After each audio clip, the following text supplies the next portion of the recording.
Ya, bersama dengan rakan kita dari daerah Tutong, Ernie Sofina Mustafa. Assalamualaikum Ernie Sofina.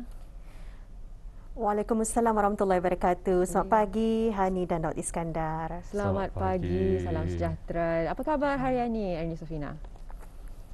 Alhamdulillah kami semua dalam keadaan sihat walafiat. Ya, cuaca juga di daerah Tutong saat ini cukup mengizinkan. Alhamdulillah, syukur. Baik, tadi Hani berhajat untuk bertanyakan kalau Ernie sendiri, apakah kegemaran Ernie? Ya, maksudnya pencuci mulut ya? Pencuci mulut ataupun dessert kegemaran Ernie pencuci sendiri. mulut. Ya, kalau biasanya saya lebih kepada buah-buahan lah ya, macam apple dan kiwi lah biasanya. Tetapi kalau kuih tradisional memang yang selalu dicari kuih kusoi. Itu memang kegemaran saya. Jadi kita serupalah ya, kuih kusoi. Ya. Baik, telah pun terjawab ya pertanyaan daripada buah-buahan dan Hani. juga kuih kusoi. Memang sebenarnya kalau pencuci mulut ini ada terdiri daripada kuih muih dan juga buah-buahan Betul salinan. sekali, betul sekali. Baiklah, saya pasti ni Ernie Sofina ada banyak yang ingin dikongsikan. Jadi Ernie Sofina, kita teruskan saja dengan bahan daripada daerah Tutong. Baik, terima kasih Hani dan Daud Iskandar. Bismillahirrahmanirrahim. Assalamualaikum warahmatullahi wabarakatuh dan selamat pagi. Kita dapat dipertemukan Auda pagi ini untuk berkongsi antara bahan visual yang kami sediakan dan juga satu maklumat semasa info mengenai penutupan sementara bekalan elektrik yang berlaku di sebahagian kawasan di daerah Tutong ya. Baik, ada baiknya kita saksikan dulu pengisian bahan visual hari ini.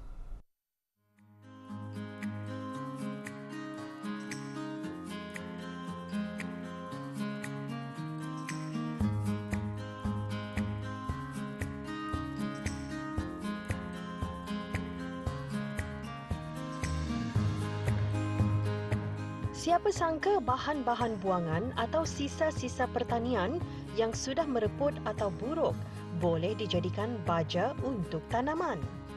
Baja kompos tidak asing lagi digunakan oleh sesetengah petani yang menginginkan penggunaan baja organik. Inilah juga yang giat diusahakan oleh salah seorang penduduk daerah Tutong di Ecopolis Garden, iaitu baja kompos.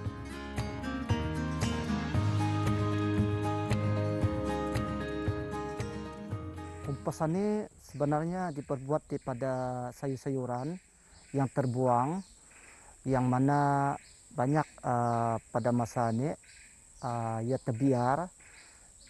Jadi ia secara alami tidak bercampur mengandungi baja-baja di bahan kimia. Jadinya bahan-bahan ini bahan boleh dipakai balik, dikisar balik, supaya ia dapat bercampur dengan rumput dan menjadi tanah. Jadi ia akan berbentuk jadi baja original atau baja organik yang sebenarnya.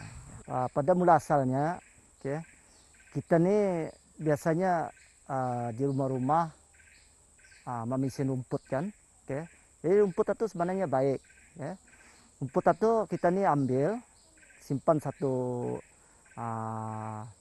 dua cara. Kita ni simpan daripada membuat box boleh, dan kedua kita ni boleh simpan dalam plastik.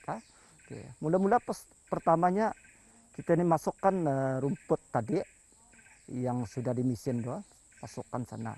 Kemudian lepas itu kita lapiskan dengan bahan-bahan yang leput tadi, yang terbuang daripada sayur-sayuran yang terbuang. Jadi kita ni simpan di atas. Lepas itu lapis pertama rumput, kedua bahan sayuran yang rumput tadi, kemudian dilapis lagi dengan rumput.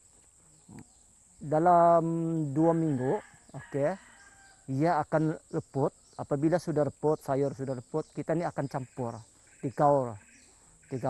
Lepas itu kita tunggu. Antara sebulan ke 2 bulan mungkin dia akan hancur. Yang paling baiknya, paling cepatnya kubis,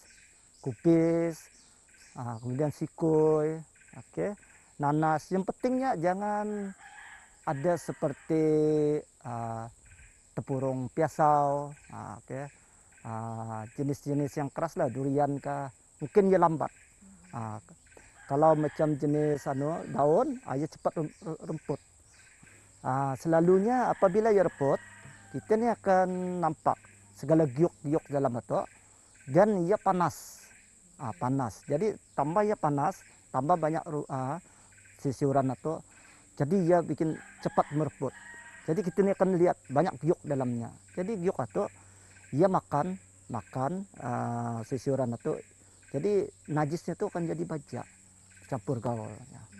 Selalunya kalau saya akan diulik supaya ia halus, dibuang-buanglah akarnya tuh. Kadang ada campur akar kan, campur sana. Lepas tu kadang akan ditaburkan ke batas sisiuran sana. Rumput, sisa sayur-sayuran atau buah-buahan adalah bahan yang digunakan untuk membuat baja kompos. Sayur yang biasa digunakan oleh beliau ialah seperti kubis dan kailan kerana sayur ini lebih cepat mereput. Sisa buangan sayur dan buah akan dihimpunkan di satu tempat yang beralaskan rumput dan akan ditutup lagi dengan rumput untuk proses pereputan. Saya belajar daripada istri saya, ia bagas kerja pertanian juga, swasta. Jadi ia menyuruh saya membuat kompas. Pada asalnya saya sendiri pun tidak mengetahui kan. Selalunya bahan-bahan dibuang saja. Buang. Sekali ia mengajar, jadi saya ikut. Jadi saya coba, setelah saya coba dalam proses itu, dalam 2 bulan saya coba. Sekali saya coba di tanaman cepat tumbuh. Oh, jadi saya tahu, ya ini artinya original. Dia ada bercampur apa-apa. Buat masa ini biasanya saya buat sendiri punya, berkebun sendiri. Pasal ya satu daripadanya ekonomi kan. Jadi kita ni save daripada budget. Kita dua kita ni memandangkan kesihatan sebab ia ni alami kan, tidak ada bercampur apa-apa. Di sini kami menanam tailang, tailang itu gunanya untuk kesihatan, dan sisiuran seperti kacang masani yang ditanam masani. Banyak ubi, macam-macam lah yang dia jadi campur saja. Selalunya lihat keadaan, kalau kadang-kadang musim hujan ya macam tanah itu jadi ya lari disebabkan air hujan. Jadi kita lihat keadaan biasanya saya akan melihat keadaan tanaman. Kalau sekiranya saya campur lagi dalam alat 2 minggu atau 3 minggu kita ni akan lihat macam mana pertumbuhannya. Perencangan buat masa ni, kalau sekiranya ada yang berminat untuk membuat macam di rumah-rumah, kami boleh membuat litter box. Tapi hubungilah manajer kami lah, Yunukoi. Macam mana ia punya perundingan kan. Kami sendirilah mengambil kompas. Jadi membuat supaya jadi semua. Penggunaan baja kompos sangat menjimatkan. Malah jika kena dengan cara dan keadaannya, semuanya menjadi percuma.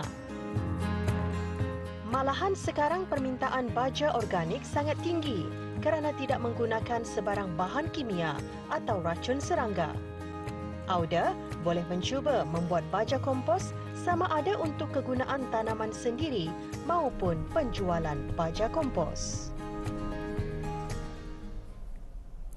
Itulah Auda, satu ilmu yang boleh kita ambil dari bahan visual yang kami kongsikan tadi, bagaimana cara membuat baja kompos yang sering digunakan oleh petani-petani yang mengamalkan baja organik dan seperti yang kita lihat tadi, bahan sisa buangan seperti sayur-sayuran dan buah-buahan masih lagi dapat kita manfaatkan untuk menghasilkan baja kompos. Jadi semoga bermanfaat pengisian bahan visual hari ini. Dan seterusnya kita akan kongsikan Auda maklumat mengenai penutupan sementara bekalan elektrik yang akan berlaku di sebahagian kawasan di daerah Tutong pada 13 Disember 2021 sehingga 16 Disember 2021 akan dijalankan kerja-kerja penyelenggaraan kabel kawat atas bagi voltan rendah di kawasan Simpang 174, Simpang 194, Jalan Kecil Bekiau, Kampung Bekiau Dalam dan sekitarnya, Mukim Kudang Tutong ya. Penutupan insya-Allah akan berlaku pada pukul 8.30 pagi hingga 11.30 pagi dan di sebelah petang disambung pada pukul 1.30 petang hingga 4.30 petang. Jadi harap maklum bagi penduduk yang tinggal di Kampung Bekiau Tutong. Baik, itulah saja yang dapat kami kongsikan hari ini, Auda. Kita akan bersama lagi esok pagi untuk berkongsi beberapa lagi maklumat lainnya dan bahan visual yang lain pula. Seterusnya, kita akan serahkan semula bersama Hani dan Nur Iskandar. Silakan.